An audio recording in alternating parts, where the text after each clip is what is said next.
In the dim light of a German testing facility, a seasoned engineer paused, his fingers tracing the seamless welds of an enemy machine. It was spring 1943, and before him sat a captured American M4 Sherman tank, its olive drab paint still scarred from North African sands. Serial number USA 306-7641, dubbed War Daddy 2 by its original crew. This wasn't just any trophy of war, it was a revelation that would shatter illusions and expose the raw mechanics of industrial might. What the engineer discovered wasn't a flaw in the tank. It was a flaw in everything the Third Reich believed about its own superiority. As he delved deeper, he uncovered not weaknesses, but a blueprint for victory that Germany could never replicate. This is the untold story of how one ordinary American tank foretold the doom of the Nazi war machine, a tale of ingenuity over arrogance, reliability over spectacle, and the quiet power that wins wars. The Sherman had arrived at Kummersdorf Proving Grounds after a grueling journey. Captured intact during the chaotic Battle of Sidi Bou Zid in February 1943, part of the larger Kasserine Pass debacle where Green American forces faced Rommel's veteran Afrika Korps. The U.S. 1st Armored Division had been outmaneuvered, their lines crumbling under precise German artillery and panzer assaults. Amid the retreat, War Daddy 2's crew abandoned it, perhaps due to a damaged track or fuel shortage, details lost to the fog of battle. German recovery teams, expecting a wreck, were stunned when the engine roared to life on the first crank. They drove it over 200 miles across rugged Tunisian terrain to the port, then shipped it to Germany for dissection. No major repairs needed, it performed flawlessly, a stark contrast to the finicky German vehicles that often faltered on similar hauls. Kummersdorf, nestled 20 miles south of Berlin, was the Reich's cradle of innovation. Here, pioneers like Werner von Braun had tested early rockets, and every Wehrmacht weapon from rifles to heavy artillery underwent rigorous trials. The facility's engineers, the elite minds of the nation, had previously autopsied Soviet T-34s in 1941, inspiring the Panther tank's sloped armor design. Now, they turned their expertise to this American interloper. Initial briefings painted the Sherman as a joke. Hastily assembled, under-armored, and armed with a puny 75mm gun. A product of amateurs, intelligence reports sneered, from a country late to the armored game. The team approached with condescension, tools in hand, ready to catalog its shortcomings for high command. They began with the exterior, meticulously measuring armor plates and slopes. The front hull offered 51mm of protection, sides a mere 38mm, vulnerable to the Panther's 75mm KWK-42 at ranges beyond a kilometer. Yet, as they probed further, doubts crept in. The welds weren't crude, they were pristine, machine-applied with unerring consistency. No slag, no imperfections from hurried handwork. This was assembly line precision, born from automotive giants like Ford and Chrysler, who adapted car production lines for tanks. Germany, reliant on skilled welders in specialized factories, couldn't match this uniformity without massive retooling. Popping the engine hatch revealed the heart of the beast, the Continental R975, a 400-horsepower radial engine borrowed from aviation. Air-cooled for simplicity, it delivered 13 horsepower per ton on the Sherman's 30-ton frame. Compare that to the Panther's 700-horsepower Maybach HL230, yielding just 15.5 horsepower per ton on 45 tons. Marginally better, but at what cost? The American power plant was designed for endurance, with accessible components that allowed field mechanics to swap parts in hours, not days. Oil filters and spark plugs were reachable without dismantling half the vehicle. In contrast, German engines demanded expert technicians and often suffered overheating, leading to fires or seizures. Stories from the Eastern Front told of Panthers towed back after mere hundreds of miles, their cooling systems overwhelmed. But reliability extended beyond the engine. The transmission hummed with herringbone gears, helical teeth that meshed smoothly, reducing wear and noise. These required advanced tungsten carbide tooling, scarce in blockaded Germany, forcing reliance on cheaper spur gears that ground down quickly. A Sherman's drivetrain could endure 3,000 miles. A Panther's final drive averaged a pitiful 93 miles before failure. Imagine a tank that could traverse entire campaigns under its own power versus one that broke en route to the battlefield. The engineers noted how the Sherman's rubber block tracks, while narrower and less ideal for soft mud, prioritized speed on roads, up to 26 miles per hour, enabling rapid redeployments that kept Allied forces agile. Then came the armament surprise, a Westinghouse gyrostabilizer linked to the 75mm M3 gun. This electromechanical marvel used gyroscopes and servos to steady the barrel vertically during movement. It wasn't flawless, no full fire on the move like later designs, but it slashed aiming time post-stop from 15 seconds, for German tanks settling their suspensions, to mere moments. In the split-second chaos of tank duels, this edge meant survival. German experiments with similar tech had stalled. Their components were too bulky, too imprecise. Replicating it would demand resources and expertise diverted from other fronts, an impossibility amid escalating Allied bombings. As weeks passed, the team's arrogance melted into unease. This wasn't a cheap knockoff, it was a masterclass in pragmatic design. American engineers had chosen proven parts, a gun with abundant ammo, armor balanced for mobility, and a hull that allowed quick production.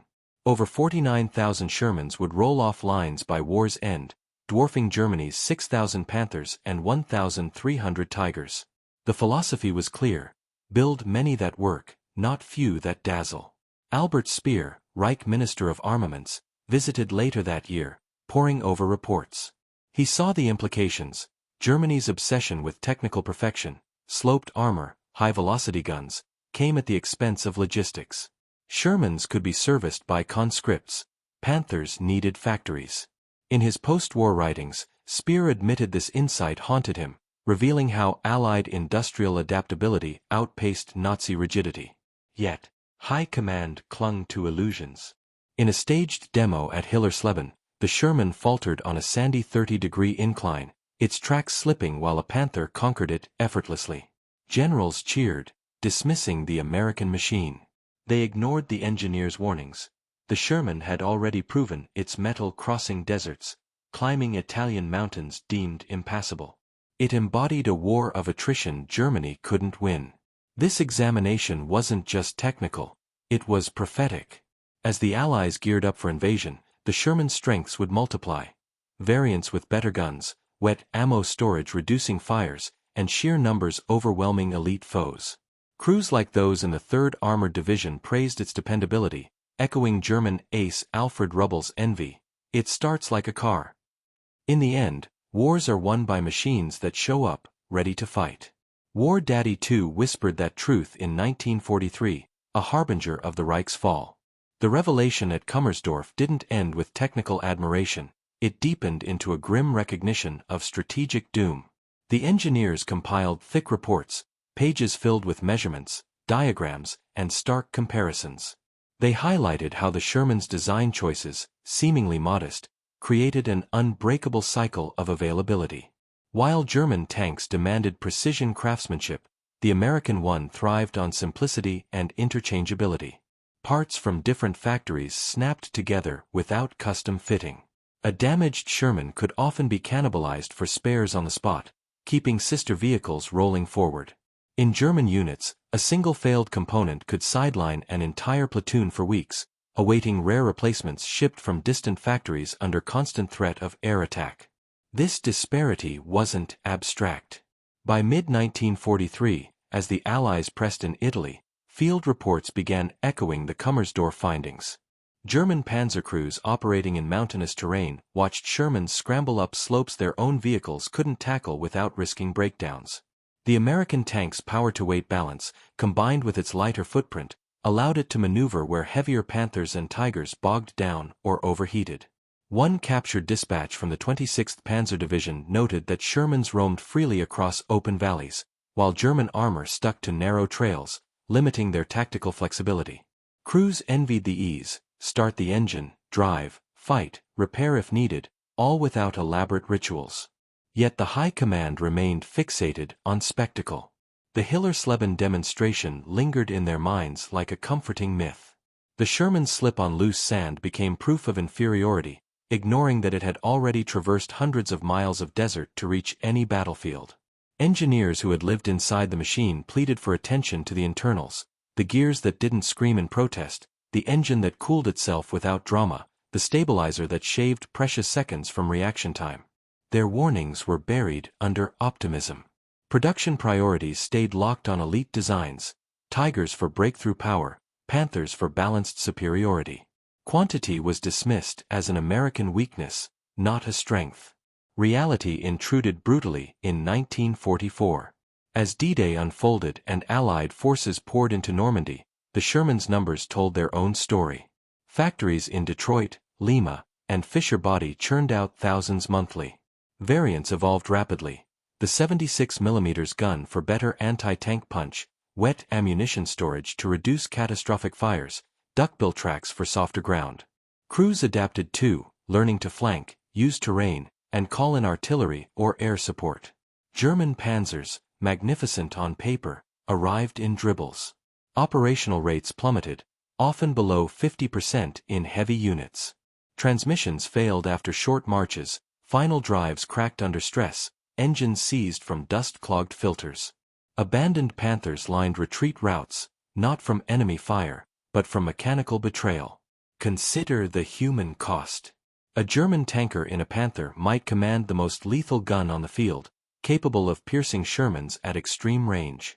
But when his machine faltered, perhaps a broken torsion bar or overheated gearbox, he became infantry, watching columns of inferior tanks rumble past, repairing themselves or being patched by mobile workshops. American armored divisions maintained readiness above 80 to 90%, thanks to standardized parts flooding in via Liberty ships. A Sherman hit today could be back tomorrow. A Panther might wait months for a gearbox that never came. Albert Speer, the man tasked with miracle production, couldn't ignore the math forever. In late 1944, during inspections in Italy, he heard frontline officers praise the Sherman's cross-country prowess. Reports described it climbing impassable mountains, outpacing heavier German designs on level ground. Speer later reflected on this in his memoirs.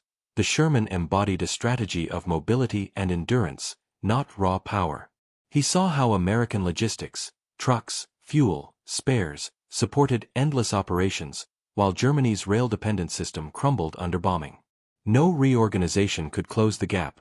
The Reich lacked the raw materials for precision components, the workforce for mass simplicity, and the ideology to admit foreign superiority. The brutal arithmetic sealed it. America produced over 49,000 Shermans, many reaching fronts fully fueled and crewed. Germany managed roughly 6,000 Panthers total, with far fewer Tigers. Even elite units achieved impressive kill ratios, sometimes 5 or 6 Shermans per Panther, but replacements never stopped arriving. A single engagement might favor the German machine, the campaign favored the one that kept fighting. In the Ardennes during the Battle of the Bulge, breakdowns claimed more German heavies than combat. Fuel shortages stranded them, mechanical failures finished them. The Kummersdorf engineers had glimpsed this future in April 1943. They documented a tank built not for parades, but for persistence. It started reliably, drove far, repaired easily, and multiplied endlessly. Perfection, they realized too late, was a luxury the Reich could no longer afford. Reliability wasn't glamorous, it was victorious. Availability turned the tide. The Sherman didn't need to outmatch every foe in a duel, it just needed to be there, ready, in overwhelming force. War Daddy 2, that quiet captive from Tunisia, had carried the message home. In the long grind of total war, the machine that works, endures, and arrives in numbers wins. Germany heard it, understood it, and still chose the path of magnificent ruin. The engineers at Kummersdorf had done their duty. They filed their final report in the summer of 1943, a document thick with photographs, schematics, and cold calculations. It concluded that the M4 Sherman represented not an inferior design, but a fundamentally different approach to armored warfare, one built around industrial endurance rather than battlefield brilliance. The report urged a shift: simplify production, prioritize reliability, adopt interchangeable components, even if it meant sacrificing some technical edges. High Command read it, filed it, and continued as before. The generals had seen the Panther climb the sandy hill at Hillersleben while the Sherman slid back. That single image outweighed pages of engineering truth. They chose to believe in the superiority of German craftsmanship, convinced that quality would eventually triumph over quantity. History would prove them catastrophically wrong. By the time the Allies landed in Normandy on June 6, 1944, the consequences were already unfolding. American armored divisions rolled ashore with thousands of Shermans, supported by endless streams of fuel, ammunition, and spare parts delivered by a supply chain that never paused.